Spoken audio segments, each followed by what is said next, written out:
In this podcast, I am going to be reacting to a video on the actress Anne Heche. So I hope you will join me for this. Welcome to the Soapbox Podcast with your host, Winter. Hi everyone, welcome to Reality Now and welcome to the Soapbox Podcast. My name is Winter and I'm your host. Today I am going to be reacting to this video that was put out on an actress by the name of Anne Heche. She was in soap operas and then she did a few movies. She had a relationship with a couple of different people that is vital to what I'm going to be talking about. And her history is very similar to mine in one aspect. And I want to touch on her life and the different things that occurred in her life. I have taken this video and I have edited it down and removed the things that aren't really pertinent to what I want to talk about.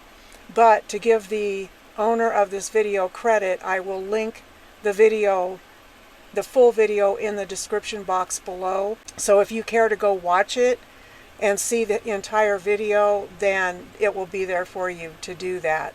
So what I'm going to do is I'm going to be playing the video. I'll stop it periodically and I'll talk about what's on my heart about the situation with Anne Heche, this actress.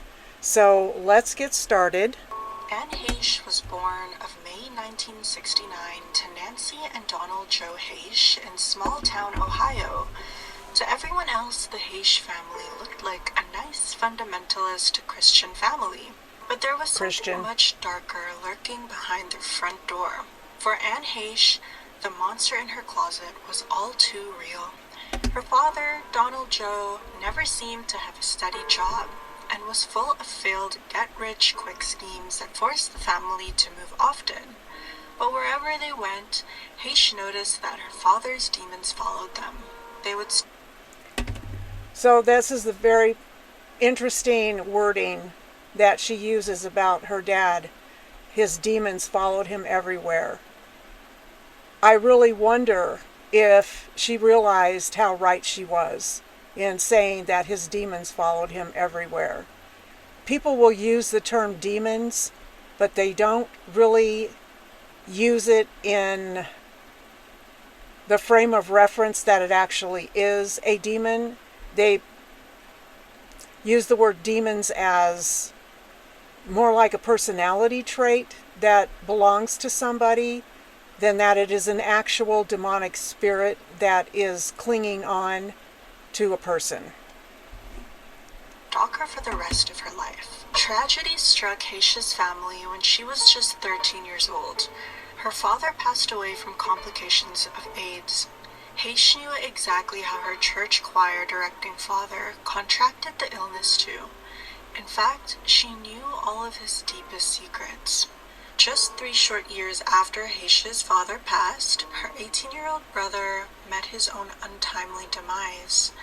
In a frightening omen of her own fate, Heche's brother passed away in a violent car crash. He later said, "My mother was very religious, and maybe she thought show business was a sinner's world." At 18, Heche was free to make her own decisions. She called up the talent scout and told him, "Send me the ticket, I'm going on the plane." According to her, "I did my time with my mom in a 1-bedroom, skanky apartment, and I was done." So you notice that her reference to her mother being very religious, and that Hollywood is filled with sinners, or it's a sinner's paradise, or whatever she calls it. Well, her mom is actually speaking the truth. But we're going to find out a little bit more about her mother as we go on. It would be years before Heche revealed the real reason she was so eager to get away from her mother. In her 2001 memoir, Call Me Crazy, Heche wrote about her experience. Heche said that at the time of filming Donnie Brasco, she began hearing the voice of God. As if that wasn't odd enough, the voice of God was... I find it interesting that the narrator says that she started hearing the voice of God, and that the narrator says that it's odd that she would be hearing the voice of God. Now, maybe she's saying it's odd because she knows the story, because she's telling the story, but I find the use of the word odd very telling about the narrator at this point. It's telling her some very interesting things. Heche claimed that the voice of God in her head told her about her alter ego, Celestia. Apparently, God was telling her that she was the physical incarnation of God himself, and because that wasn't enough, the reincarnation of Jesus as well. Wow. This is a demonic oppression and possession at its finest. This woman is not hearing from God at all. She is hearing from demonic spirits that are talking to her and telling her that she's God incarnate, that she's Jesus incarnate. Let's keep watching. Her divine mission was to enlighten all mankind. Despite her running internal dialogue between Celestia, she doesn't say what she's supposed to enlighten all mankind about.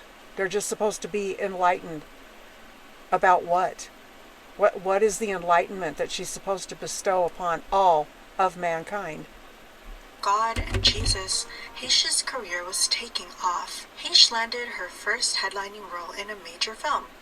She was set to star alongside Harrison Ford in 6 Days, 7 Nights. Before filming on 6 Days, 7 Nights began, Touchstone Pictures fired Heche.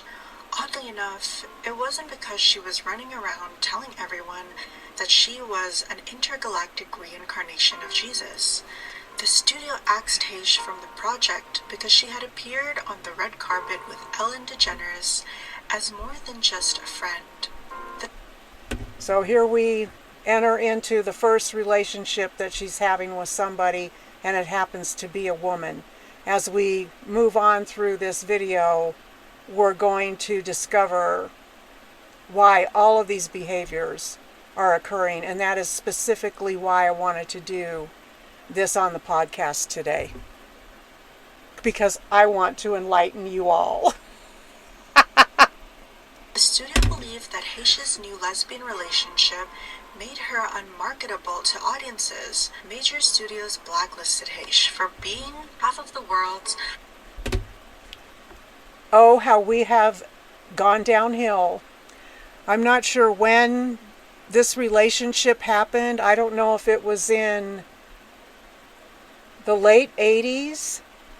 I think it was the late 80s, because I remember when 6 Days, 7 Nights came out. Great movie, by the way. It is so good. We have a long, long, long way to go. But I digress. So, in the 80s, a gay relationship was not acceptable in Hollywood. Look how far we have come. Look how badly Satan and his dominating presence has taken over in that area, especially in Hollywood. It's amazing how the sin nature of us has just gotten worse and worse and worse. And this is just 1980s, not that long ago. Well, I guess it is kind of that long ago now, about 40 years. Ouch. First gay super couple. According to sources on either film set, Heche's love life was even more complicated than the public realized. Even though Heche was officially dating DeGeneres, there was speculation that her passions lay elsewhere, like with the opposite gender. Rumors began spreading that Heche and Vaughn weren't acting in their love scenes together. In fact, according to their co-stars, Heche and Vaughn were as inseparable as an industrial adhesive. The idioms. Oh, the idioms. So, here she is in this relationship with this woman, and now she's in this relationship with a man. There are reasons behind this behavior. Very important reasons behind this behavior, and I will be talking about all of this. When they returned to New York to finish filming, Heche and Vaughn flaunted the relationship openly. I still can't wrap my head around it. In a tell-all interview with Los Angeles magazine, Heche confessed that she wasn't even certain that she was gay. She said, "I'm a whole different thing. I don't even know what I am." That is true. She didn't know who she was. She was a hot mess is what she was, and she needed the real Lord, and she needed real salvation, not what the devil was trying to sell her. Heche might not have known what she was, but she could have said what she wasn't. She was not in love with Generous, not for much longer. While they were still dating, Heche agreed to direct a documentary about the Generous' stand-up comedy tour. While filming the comedy tour documentary, she fell in love with the film's cameraman, Coleman Coley LaFoon. In her 2001 memoir, she made a shocking confession. She claimed that she had been insane for her entire life up to that point. That's pretty much the truth. That's pretty much the truth. I don't know that she was insane, but she was definitely affected greatly and deeply by what her life was growing up. Following her breakdown and career troubles, Heche actually did seem to come back around the corner, but only because she had faced her demons. One in particular. Faced her demons. Here's that word again. As an adult, Heche strayed from her strict religious upbringing in an effort to heal her childhood traumas. She returned to Reiki and body psychotherapy and psychedelic therapy to face the demons of her past. But nothing could have prepared her for the painful memories that came rushing back to her. Her first mistake was going to the devil for help. Who else is she listening to? She's listening to the devil. Reiki, psychedelics, that isn't going to get you anywhere, but in a lot of trouble over time. We have to be very careful where we put our spiritual being, who we put our spiritual being in the hands of. And she put her spiritual being in the hands of the devil. And we're watching the demise of this woman because she did that. Or the wounds that would open up. While discussing her memoir on an episode of Larry King Live, Heche finally revealed that childhood trauma had been driving her crazy all these years. The Donnie Brasco actress claimed that her father, Donald Joe, had forced himself on her repeatedly, and she had the evidence to prove it. Therein lies the rub right there. That is the root of this poor woman's demise. Being sexually abused by her father, by her dad. And I'm going to talk more about that once we get through the rest of the video, because it's yes. I don't have a script here, so you can see I'm kind of all over the place, but that is the root. That right there is the reason for every single one of her behaviors. The reason. In another interview promoting her memoir, a journalist from The Advocate asked follow-up questions to her allegations against her father. "But why?" the reporter asked. "Would a gay man force himself on a girl?" Heche responded, "I don't think he was just a gay man. I think he was deviant. My belief was that my father was gay, and he had to cover that up." Heche's story of her repressed childhood trauma explained much of her strange behavior, including that particularly odd episode at the stranger's house in the California desert. She explained that, to escape her trauma, she had created a fictional world in her head called the Fourth Dimension. She added that Celestia had been the alter ego who kept her safe from harm. Heche's shocking revelations in her memoir helped to heal her childhood wounds. It did not heal her childhood wounds at all. she's lying to herself in her memoir if she is saying that what she's doing here is healing childhood wounds. No, it's just making them worse and worse and worse. There is only one place that we can go to get total and complete healing from this kind of injury, and it is God. It is only God. Now we're going to be going into the mother and the sister, and this is where it starts to touch home for me. But they also destroyed her family. She claimed that her mother refused to believe her accusations against her father. In fact, based on the stories that Heche tells in her memoir, her mother went out of her way to cover up the whole thing. In her memoir, Heche recounted the time that she presented her mother with the evidence of her father's predatory behavior. This is graphic. A venereal disease. Instead of taking Heche to the doctor so that she could get treatment, her mother told her that all she had was a bad diaper rash, but diaper rashes don't usually have oozing sores. Heche's evangelical Christian mother fired back at her daughter's allegations in a candid internet forum.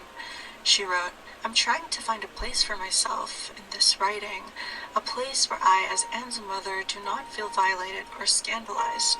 I find no place among the lies and blasphemies in the pages of this book." Evangelistic, Christian, whatever labels that just got put on this woman, she's none of those things. This woman is not an evangelist. This woman is not a Christian. This woman is none of those things. Because if she were, her reaction to her daughter would have been completely different. She would have been accepting of what she was saying. She would have believed what she was saying. And wait till you hear what she did for a living. The mother-daughter duo never reconciled. Heche's mother wasn't the only one casting doubts on her allegations. In fact, according to Heche's sister, even the Hollywood star doubted her own recollection. I would like to point out, Heche's sister said, that Anne, in the past, has expressed doubts herself about the accuracy of such memories. I believe that her memories regarding our father are untrue. In the media fallout following Heche's revelations, her sister further defended their mother from public scrutiny. She went on, "I can state empathetically, regardless of Anne's belief, that the assertion that our mother knew about such behavior is absolutely false. But this is where it touches home for me. And I'll talk about that after we're done watching this video." To make peace with herself, Heche had to have the last word. In an interview with the New York Times, Heche defended her allegations and cast dispersions on her family. She said, "My mother's had a very tragic life. 3 of her 5 children are deceased, and her husband is deceased. That she is attempting to change gay people into straight people is, in my opinion, a way to keep the pain of the truth out." Nancy Heche is a Christian therapist whose focus is on overcoming homosexuality. That is what her mother does for a living. So on the one hand, she's denying everything that her daughter is telling her, and on the other hand, she is working for the Lord, trying to get people to change their homosexuality, which is a good thing. That's a good thing, because homosexuality is a demon possession. I've talked about that before. You need deliverance. If you think you are a homosexual, you need to be delivered from the demon that owns you in that way. So she's trying to do a good thing, but it's your fruit. Your fruit is what shows who you really are. And the way that she treated her daughter, that's her fruit. Not believing her, denying her the truth of what was going on in their family. Heche found another way to process her trauma. She wrote and starred in a short film in which she portrayed an adult entertainer with Bible verses etched on her body. She called the film... Did you hear that? You want to talk about blasphemy?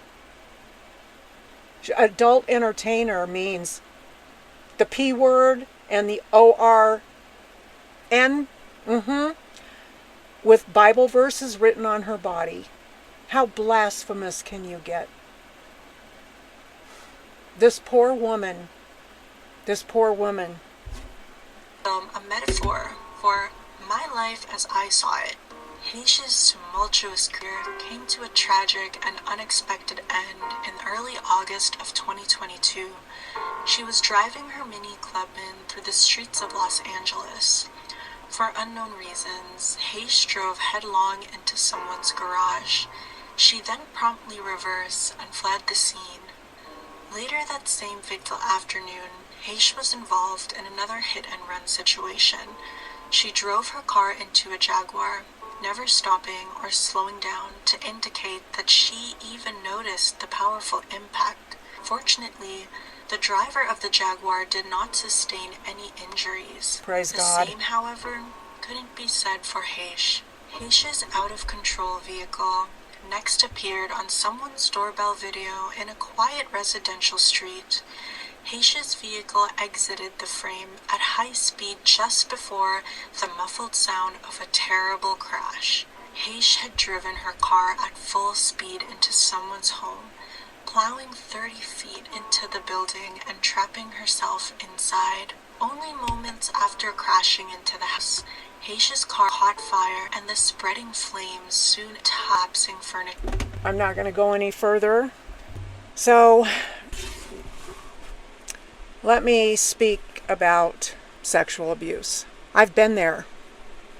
It happened to me from the time that I was an infant in diapers until I was 19 years old. I had 4 abusers: my mother, my dad, my grandfather, and a stepdad. Different times over the years. I had virtually no memory of any of it except for a couple of instances that happened when I was 15, and even those memories were very, very short. I was a disaster. I was married at the age of 16 to escape the abuse. My husband abused me physically, emotionally, and in every other way. I lost my first child to him because he stole her from me.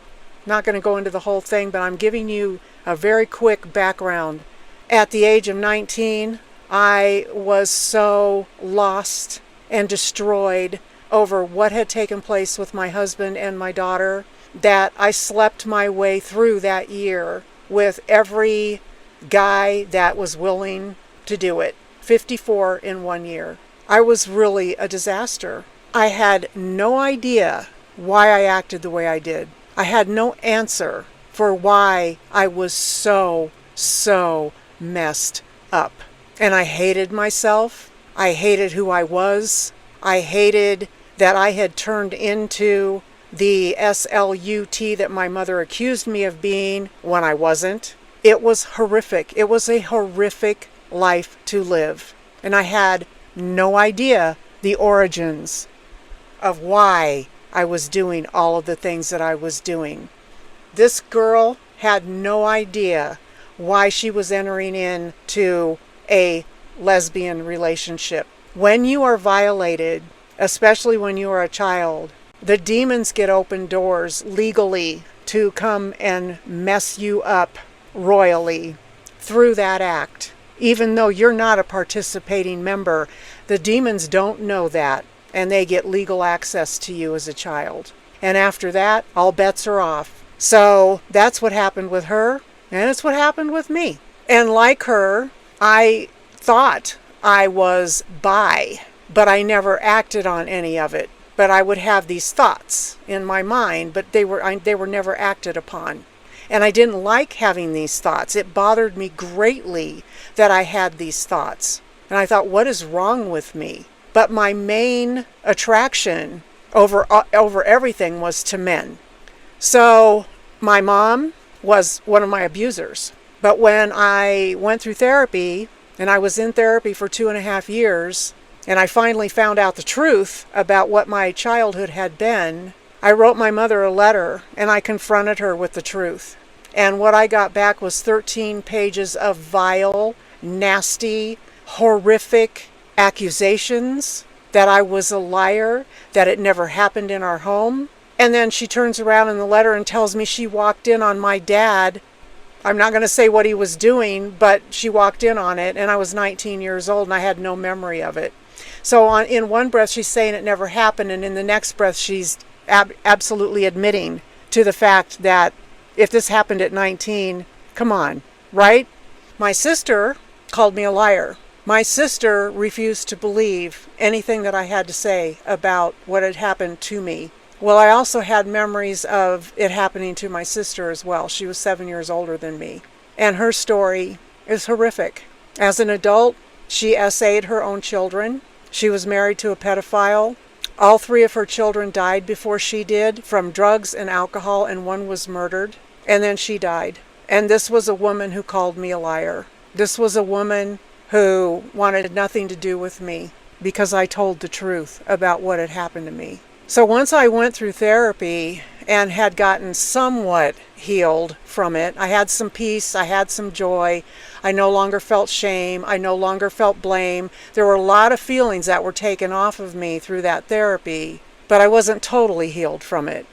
I was shocked and appalled and I don't know how to describe the realization of finding out that every single thought I had ever had was directly related to the SA that had been done to me. Not the physical abuse, not the emotional abuse, not all the other abuses that I was going through. Every thought that I had about everything was directly related to the SA that was done to me when I was a child. She is a perfect example of how most victims wind up. My therapist told me there are 3 outcomes for people that are SA'd when they're children. They either die an alcoholic, insane, or, well, I'm really happy to say that I'm going to die healed. And the only reason that I am going to die healed is because I turned to God and not to the devil like she did. I never went to New Age churches. I didn't seek out crazy, weird things to help me get better. No, I didn't drink. I didn't do drugs. I didn't do any of the things that a lot of people that are in my circumstance do. And in fact, my therapist told me that he wanted to write a book about me. And I said, why? And he said, because I can't get over how sane you are with what you have been through, and that you are not just out of your mind. Even though I had symptomology of doing things that were crazy, impulsive, stupid, dumb, I still had a good mind going on up here. I wasn't living life like this woman was. I didn't end up driving my car full speed into somebody's house twice in one day and killing myself in the process. That's why I wanted to do this podcast today. Because if you have been, or even if you think possibly that you have been SA'd, I can guarantee you, you have. Even if you have no memory of it. 1 in 3 girls this happens to. 1 in 3. And they believe that these statistics are even higher because of people like me that don't remember that it happened to them. My sister had 0 memory of anything that was done to her. 0. That's why she called me a liar. So let's say 1.5 out of 3. You're probably included in that. It is a horrific thing to do to a child. It takes all your trust and throws it right out the window. It takes your ability to love in a healthy manner and throws it right out the window. Those 2 things alone are enough to mess you up for the rest of your life. This is not something that goes away when you become an adult. No, what happens is it gets worse. Because if you don't know the situation, and even if you do remember what was done to you, you still may not be putting 2 and 2 together as to why your behaviors are off the charts, and you're not You're not relating it back to what was done to you as a child. Like I said, I was completely dumbfounded at the fact that every single thought, not just some of them, every one of the thoughts that I had my entire life went right back to being SA'd when I was a child. All of them. You know, to this day, I can't see a father and a daughter together without wondering if something's going on there. That's how I know that I went through it. That's how I know that what happened to me really happened to me. When her sister talked about, well, you know, even she says her memories aren't clear. When I was in therapy and I started having the memories of all of this SA going on, I thought I'd lost my ever-loving mind, because I thought I had remembered everything and anything that had ever happened to me in my life. And when I discovered that there were things hidden in my brain, let me tell you what. Yeah, you want to talk about some serious thinking I was crazy? I even went to my therapist and said, I've got to be making this up. He goes, you're not making it up. You're just reliving it. And then I got validation that it actually did happen, because my mother's letter, and when I was in my early 20s, my grandparents came to visit my mom. And my grandfather was one of my abusers when I was a baby. And then he quit drinking for many years. And he never did anything to me when he was sober. Well, then he started drinking again, and I hadn't seen him since I was 15 and I was 24. My grandparents walked into my mother's house and they were falling down drunk. My grandfather comes over to me and is going to give me a kiss. Well, it wasn't a nice, friendly grandpa to granddaughter kiss. No, it was full on tongue in the mouth. And I pulled away from him, because I hadn't had any memories yet. And I pulled away from him, and I took my children. I was pregnant with my last one. I took my children and I left. I never saw my mom again, and I never saw them again. That's validation. That is validation. I'll share something else with you that was validation. When my sister, who did not believe anything that I had to say, you know that big river called denial that people just love to get in and float down? My sister lived in that river. She met my dad in Vegas. She was in her 30s. And my dad told her something that is absolutely disgusting about me. And she told me about it in a letter later on. And the way she wrote it in the letter was like, it didn't even faze her what he had said about me. And I'm looking at that letter going, how sick can you be and twisted can you be to not realize the import of what this man said to you about what he wanted to do to me? It was disgusting. Just let me tell you that. It was disgusting. And besides, he'd already done it when I was a baby. He took that away from me, so you can figure that out. But my sister's looking at it like it's a joke. And I'm like, whoa. So, you know, it's real.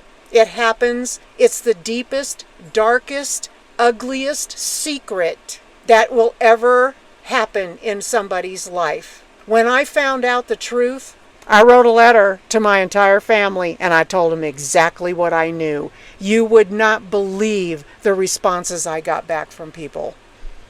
99% of them told me I was a liar. This one may have, but no, this one couldn't have. Maybe this one did, but there's no way that one did, of the 4 that had molested me. So, you know, they'd buy one person doing it that they're not on the team of, but there's no way that this person over here could have done it. Why would I tell a lie about 1 or 4 if only 1 had actually done something to me? This is how twisted and sick the devil is. He loves to make truth tellers liars. And that is why I love this podcast, because this is a truth telling channel. And it may be hard for some people to sit and swallow. I understand that. I totally do. But for the rest of you, I hope that if you have been through SA as a child, that you reach out to God with everything in you and ask Him to heal you from that abuse, because He will. He has completely healed me from not only that, but every other abuse that was ever done to me in my life.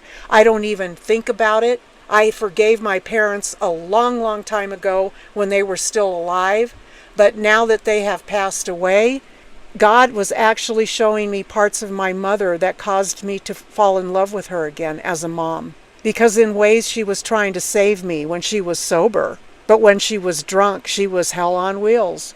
So I'm very grateful to have this outlet.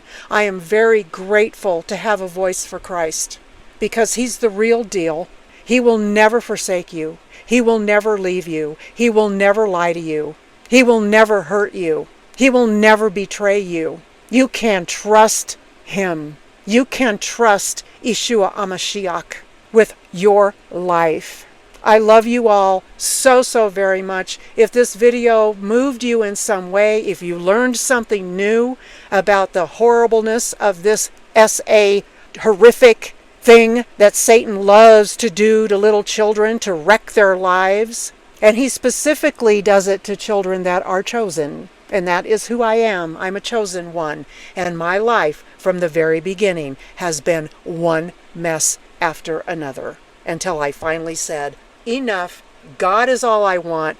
God is all I care about. Satan, you can take a hike. I will have nothing to do with you or your thoughts ever again. And I fight him every single day. But I'm winning that fight, because I have peace. I have joy, I have self-love, and I know everybody else is a liar. That is walking with Satan. They're lying. My family, specifically. So leave this video a thumbs up. I really appreciate it. I will see you next time on the podcast, Soapbox Podcast. I have no idea what it'll be about. Just like, I just go where God tells me to go, and this is where He told me to go. All right, everybody. I love you. See you next time.